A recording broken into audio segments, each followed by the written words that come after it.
other spheres, most especially Take the next left, then turn right. Reverend, has long been a man with built-in, and of course free or voluntary, domestic support.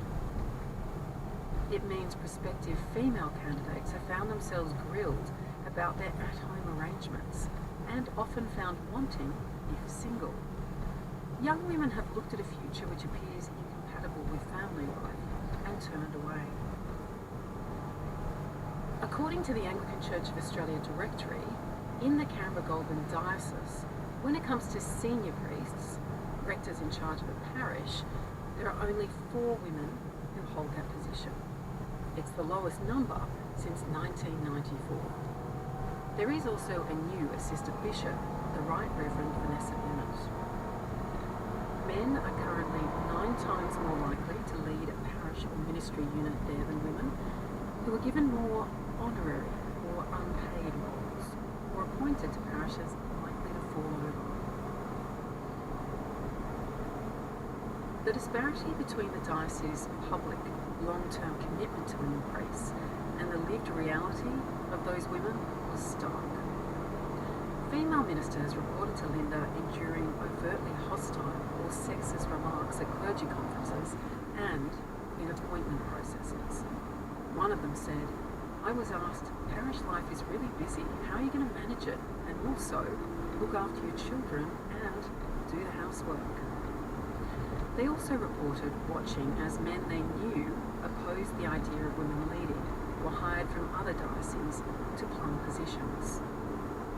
This is not an isolated problem. Research from the US, England and Ireland has found a significant discrepancy between male and female clergy in leadership positions.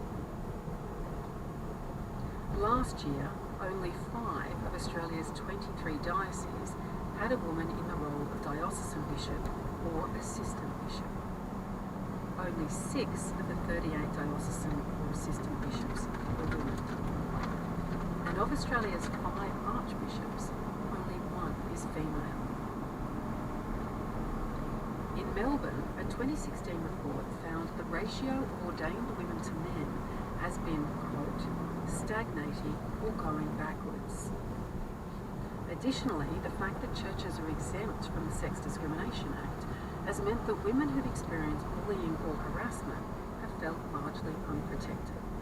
But going back to the Canberra-Goulburn Diocese and the problems they've had in achieving their own stated goals. Part of the reason there are so few women in senior roles is because they keep hiring male priests from other dioceses.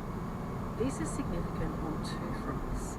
First, because more men are landing plum positions. Second, because many of them come from the neighbouring Anglican Diocese of Sydney, known for its historic and enduring opposition to having women in positions of authority over men. In 2022, the former Dean of Christ Church, Oxford, the Very Reverend Professor Martin Percy wrote, "Recent debates in certain Sydney Anglican churches have asked if women should be allowed to read the Bible out loud during church services or teach in Sunday school to a mixed group of teenagers. Their recent diocesan report on domestic abuse makes it clear that even in such situations, the man remains the head of the woman, and divorce is probably a greater evil than remaining within an abusive marital relationship." The report found that these Sydney recruits tend to bring conservative attitudes with them, which can erode a sense of collegiality and support for women in ministry. In recent years, the idea that leadership is an exclusively masculine role, while, quote, once unusual in this diocese, is now increasingly common. One woman interviewed for the report said, "It does have an impact when you know that there are some parishes that wouldn't even think of having a female rector." Another claimed, "The inflexible rightness of those who hold the view that women should not lead is intimidating and a form of bullying." This backward shift has caused a reopening of old debates and old wounds about the role of women that many thought to be long settled. there are some startling comments in the report from women who were interviewed. Some said a, quote, boys' club mentality had made public events increasingly unpleasant and even hostile for women. Some said the undercurrent of opposition to women exercising the full range of ministry hadn't dwindled as expected over time. Instead, it had strengthened. Women clergy recounted being told by male clergy that their ordination was not valid and their authority was illegitimate. Other women told stories about bishops and other diocesan leaders failing to understand or take seriously the prevalence of bias and harassment for female clergy in their parish and diocesan workplaces. Unchecked bullying at diocesan events was reported, with some clergy conference events experienced as unsafe by most ordained women. At times, even well-intentioned men were patronising and dismissive of women. When I spoke to Reverend Linda McMinn about all this, she told me that much of the cultural pushback just boils down to a resistance to female authority.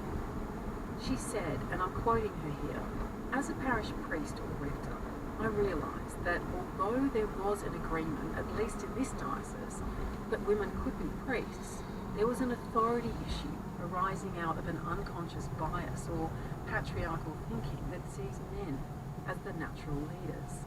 The rectors, called father, for example, not mother." Linda says she thinks some of these are true not just of her church, but society more broadly as well. There is a layer of difficulty in the church, she says, because of an overlay of conservative theology and many years of experiencing men as father, or the parish leader who almost stands in the place of God. She says she, quote, came to see that the title father isn't just a polite courtesy title, but carries with it a weight of conferred authority that women simply don't have. And she says this means that female priests can often be asked to do housekeeping jobs their male counterparts typically avoided. She told me stories about being in what she